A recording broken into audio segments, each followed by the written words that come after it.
Hello, everyone. I'm meteorologist Justin Chambers from the Fox 45 Weather Authority team. Well, I tell you, our weather story, we've had a lot of stuff to talk about over the last couple of days, and especially this morning with the fog that was still there. I mean, we've had temps in the 60s for the last couple of days, and it's June. Now, what we're talking about is the fact that we're going to see some strong storms on the way, potentially as early as Tuesday night, and then a very hot and humid weekend. So right as we wrap up spring only has a couple of days left. The summer solstice is officially Friday at 10:42 p.m.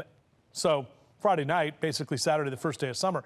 But we're going to be getting hot and humid before all that happens. And the next weather maker that we're tracking for our first of two weather alert days is coming in on Thursday. That's when we could have some strong to severe storms Thursday afternoon into the evening time with some of the damaging wind and the heavy rain. And again, with some of the weather models that are coming in this morning, Tuesday morning, we are looking at the potential for some strong storms here even by Tuesday afternoon. So here's the HD radar. This is when we were talking about the green areas there. Those are all flood watches, which now includes Frederick County and the D.C. metro area, as well as Garrett, Allegheny, and Washington counties. Why has it been so kind of misty and overcast the last couple of days?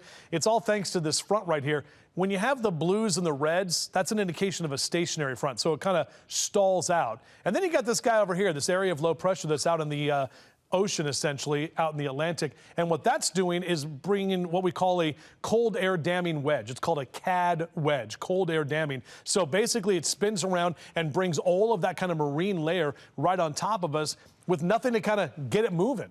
We got another cold front that's well off to the west in parts of the Midwest. What we're expecting to happen later today is that this stationary front kind of evolves into more of a warm front, and we get that warmer air that's going to surge up from the south. That should help to scour out some of that cloud cover.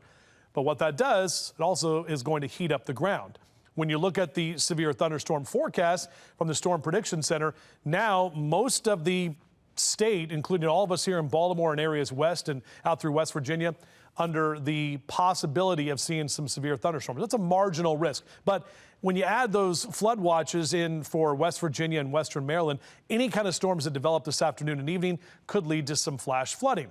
For us here in Baltimore, we've had rain. It seems like a lot, but it really hasn't been. It's just been a lot of kind of mist, about a third of an inch here or so over the last couple of days. Then you get into Wednesday, and we have another threat for severe weather, and that, again, is going to be all of Baltimore City and County out toward the eastern shore, but it's still just a 1 out of 5. Now let's fast forward to Thursday, which is going to be our weather alert day, the first of a couple, and all of us here in that kind of darker yellow, that's a 2 out of 5. So basically, it's called a slight risk from the Storm Prediction Center. That just means our severe thunderstorms are going to be likely on Thursday afternoon, a little more likely than what we will see for this afternoon and evening. So when you talk about the severe weather threats, weather alert day, yeah, it's wind, damaging wind. Definitely going to see some of that with those passing storms. Also the threat for some heavy rain on this very soaked soil. And then hail and tornadoes. We can't rule those out either. It's a very summertime-like weather pattern that's going to be setting up. And you talk about dew point temperatures. Now, we always look at dew points, which is basically the measure of the moisture in the atmosphere. This is the temperature that the atmosphere has to get to become fully saturated. When you have 67-degree dew point and 68-degree temperatures like we've had the last couple of mornings, that's why it's been so foggy and so muggy.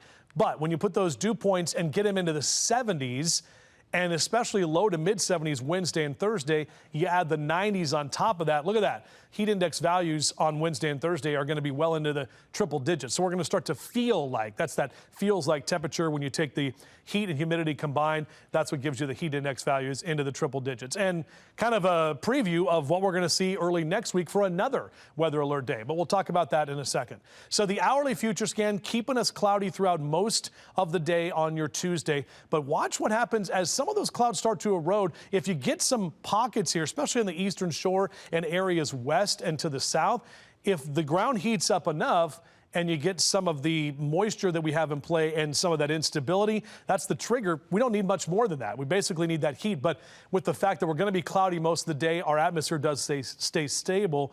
So 9, 10 o'clock Tuesday night, these showers may just be the moderate to heavy rain showers, but also could be some stronger storms that could roll through when a lot of us are sleeping on Tuesday night. So not enough for a weather alert. But then as we get into Wednesday, we're kind of going to start the process over again and potentially will be even warmer. So you can see the next 12 hours, those temps will continue to climb well into the lower 80s for your highs on Tuesday afternoon. And note the average of 85. So it's definitely going to be closer to average, but we have to get those clouds out of here for the ground to warm up. And you can see basically across the mid-Atlantic, our temperature staying in the lower 80s. All right, now let's talk about the heat and humidity. So that's like kind of the second part of the story. You got the above average numbers, all of that dark red right there over the next 6 to 10 days, right in our region and up and down the East Coast under that potentially above average and well above average temperature setup. When you look at this, our 10-day temperature trend, 90s start Wednesday. We actually will be a little drier Friday and Saturday and a little bit cooler, but then look what happens. We get well into the upper 90s Monday and Tuesday. Next week, everyone across the country is going to be talking about the heat and humidity that will take over a large portion of the U.S. right as we get into the first week of summer. And we could see triple-digit temperatures besides even talking about, heat index values, but actual air temperatures in the triple digits on Monday and Tuesday afternoon. So that's something where we have to kind of pay attention to. Yeah, it's hot in the summertime, but when it gets that hot that quickly, that's what kind of gets our attention.